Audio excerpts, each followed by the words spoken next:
В эфире новости расскажем о главных событиях к началу выходного дня. В студии Василий Радченко. Здравствуйте. Смотрите в программе. Предприятия региона теперь обязаны раз в неделю проводить полную дезинфекцию помещений. Глава Якутии подписал соответствующий указ. Точные копии объектов даже в условиях экстремально низких температур. Сотрудники Международного центра СВФУ создали прототип промышленного 3D-сканера. Дебют якутского боксера на профессиональном ринге состоится сегодня. Петр Васильев в Стамбуле схлестнется с бойцом из Турции.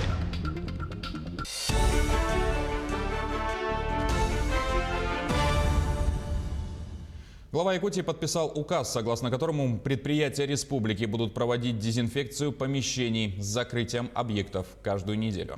Магазины, оптовые склады, общепиты и предприятия услуг будут проводить уборку в помещениях площадью свыше 400 квадратных метров по понедельникам с 8 утра до 12 часов дня по местному времени. В помещениях менее 400 квадратных метров по воскресеньям в то же самое время. Иные организации обязаны дезинфицировать объекты каждое воскресенье. Аптеки республики имеют достаточные запасы лекарственных препаратов для лечения коронавирусной инфекции. Росздравнадзор отслеживает наличие в аптеках гидроксихлорохина, азитромицина, интерферона альфа, орбидола, амоксиклава и парацетамола. Орбидол и парацетамол входят в перечень минимального ассортимента для аптек. Между тем отмечается, что в отдельных аптеках Якутска, Хангаласского, Верхнеколымского, Момского, Хангаласского, Верхоянского, Ленского районов отсутствует или имеется малый запас интерферона и орбидола. В районы будут направлены предостережения о необходимости пополнения запасов. На днях глава Якутии обратился к населению с призывом соблюдать все меры предосторожности. О том, насколько это важно и почему необходимо вновь обрести эпидемиологическую настороженность, Сарглана Неустроева. Еще к началу лета общими усилиями республики, казалось бы, удалось приблизиться к выходу из режима повышенной готовности. Начались послабления, открылись места общего пользования. Однако к осени показатели значительно ухудшились. За последние недели мы приблизились к пиковым значениям конца мая. На сегодня число подтвержденных случаев коронавируса в республике уже превысило 10 тысяч. Ситуация осложняется тем, что за лето мы утратили то, что санитарные врачи называют эпидемиологической настороженностью. Мы перестали чувствовать личную ответственность за распространение инфекции. Многие решили, что коронавирус не страшен. В результате повсюду массовое нарушение санитарных требований, игнорирование масочного режима, социальной дистанции. Разумеется, обращение главы вызвало большой резонанс среди общественности. Многие отметили возможный переход к прежним ограничениям и готовность поддержать те меры предосторожности, которые необходимы в борьбе против распространения опасного вируса. Надо как-то работать на сознание каждого гражданина. Сознательность, только сознательность. Каждый, если не будет сам чувствовать самосохранность о своем здоровье, мы ничего не добьемся. А то, что мы в общество ходим, там маска, дистанция и так далее, это само собой. С каждым днем все больше и больше у нас, к сожалению, больных и по нашей республике, и по России, и даже по всему миру в целом. Поэтому я думаю, что все ограничительные меры, которые необходимо, скажем, принимать, да, нужно, чтобы соблюдали все. Немалое беспокойство вызывает и сезонная вспышка ОРВИ. Тем более, что симптомы обычной простуды зачастую принимаются гражданами за уже более серьезное заболевание. Здесь соблюдение мер безопасности как раз-таки и поможет сохранить не только здоровье, но и драгоценное время самого пациента и врача. Конечно, очень большие нагрузки. Понятно, что очень большие нагрузки. Сейчас к нам на помощь пришли наши младшие братья.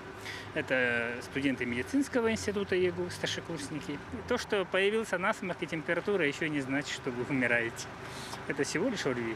И поспокойнее надо к этому относиться. Есть четкие алгоритмы. Делайте это, сделайте то. Да. Сейчас очень много алгоритмов. И надо начинать себя лечить. Конечно, своевременно лечить, обратиться в поликлинику, не создавать паники.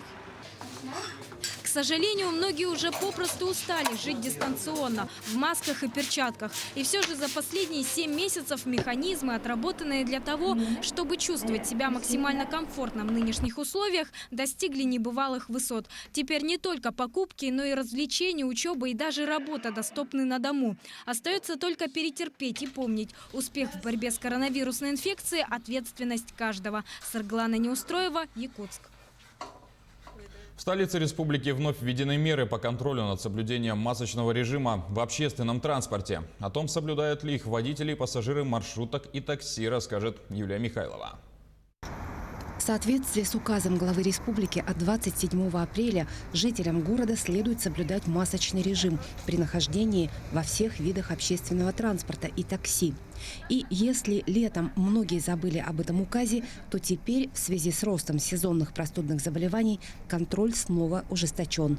Ну, статистику я, конечно, вам не скажу, но кто-то соблюдает, кто-то не соблюдает, кто-то в масках заходит, кто-то без маски заходит. Ну, мы ничего не можем сделать, мы же не можем их выгонять или так далее. Контроль над соблюдением данного указа ведется профильными подразделениями окружной администрации города.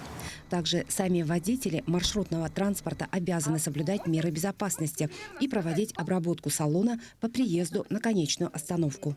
Вот каждую конечку, каждый рейс сделаем, салоны подметаем, толщину протираем.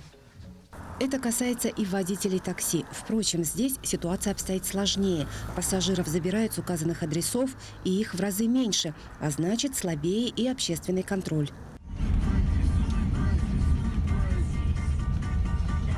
В подобной ситуации, когда вы садитесь в такси, а водитель находится в авто без маски, то пассажир вправе подать жалобу в службу такси или и вовсе отказаться садиться в машину. При этом хочется напомнить, что эти правила действуют в обе стороны.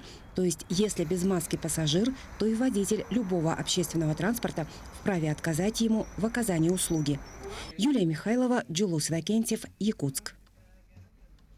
Сотрудники Международного центра СВФУ создали прототип промышленного 3D-сканера. Он способен работать при экстремально низких температурах и позволяет создавать точные копии реальных объектов в цифровом виде. Его можно использовать в любой инженерной системе или на строящемся объекте, при полевых работах в случае поломок, разрушений и иных технологических негативных эффектов. Исследователи провели испытания своей разработки на металлических опорах газовых магистралей и зданий. Кроме того, несколько разрушенных приборов были восстановлены по моделям со сканера. Отмечается, что трехмерные модели отличаются высокой детализацией и информативностью. Стоимость одного сканера при серийном производстве может составлять от 10 до 13 тысяч евро. В планах исследователей предложить разработку корпорациям и инжиниринговым фирмам. Численность белых медведей отследили по устьям рек Колыма, Чукотчья и Крестовая на территории заповедника Медвежьи острова. Об этом сообщили в пресс-службе Минэкологии региона. Участники экспедиции зафиксировали большое количество крупных самцов, одиночных самок, молодых двухгодовалых медведей и самок с медвежатами. Отмечается, что авиационный мониторинг провели на основании госзадания национального парка Ленские столбы.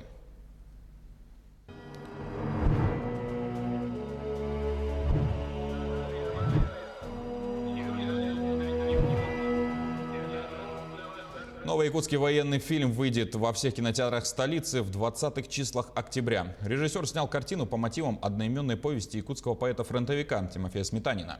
С режиссером встретилась наш корреспондент Елизавета Васильева.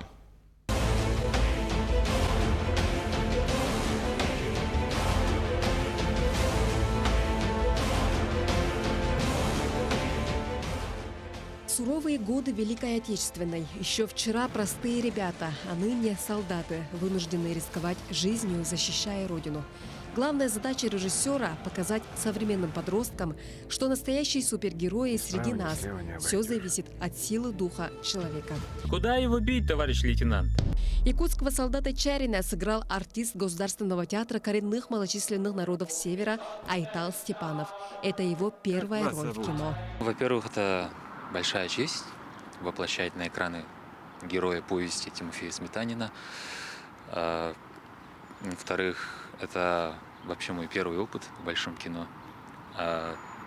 Воочию узнал, каково вообще происходит производство фильмов таких больших. Получил огромное удовольствие вообще от процесса съемок. Познакомился с интересными, очень талантливыми людьми. Героический блокбастер. Так характеризует свою первую большую режиссерскую работу Дмитрий Кольцов. Экранизировать повесть «Рядовой Чарин» попытались еще 5 лет назад. Тогда Дмитрий сам снимался в фильме в качестве актера. Но первая версия ленты так и не вышла в свет. И Кольцов берет инициативу в свои руки. Переписывает сценарий и снимает картину заново с новым актерским составом. Представление о самом продакшене, о том, как снимать, о том, как писать и о том, как работать с актерами, я и имел представление, потому что 20 лет проработал в рекламном бизнесе. Тут, когда предоставилась возможность поработать в таком большом проекте, да, объемы, конечно, совершенно огромные по сравнению с рекламой. Это огромный опыт, это огромное счастье. Весь постпродакшн кинокартины прошел в Якутске, кроме звука. Эту часть работы завершали в Петербурге. По словам режиссера, половину фильма сняли на синем фоне. Графикой дорисовывали леса и поля, импровизировали окопы и павильоны. В итоге получилось то, чего и хотелось создателям. Не фестивальное кино, а семейный фильм для массового зрителя. О войне, о простом якутском парне, который оказался настоящим героем. Это блокбастер, это героическое кино, блокбастер со всеми вытекающими, с очень динамичным монтажом, с очень хорошей, интересной музыкой и с таким ощущением гордости за нашего главного героя и персонажа. Есть постоянное напряжение, есть постоянное ощущение, что ты находишься там, и очень все динамично и не скучно. Около 5 миллионов рублей потребовалось создателям, чтобы снять ленту. Эта сумма равна средствам крупного рекламного ролика, говорит режиссер. Премьера назначена уже на 22 октября. К слову, фильм снят на русском языке. И в планах у создателей прокат не только по улусам, но, если получится, и по всей стране. Елизавета Васильева, Семен Семенов, Якутск.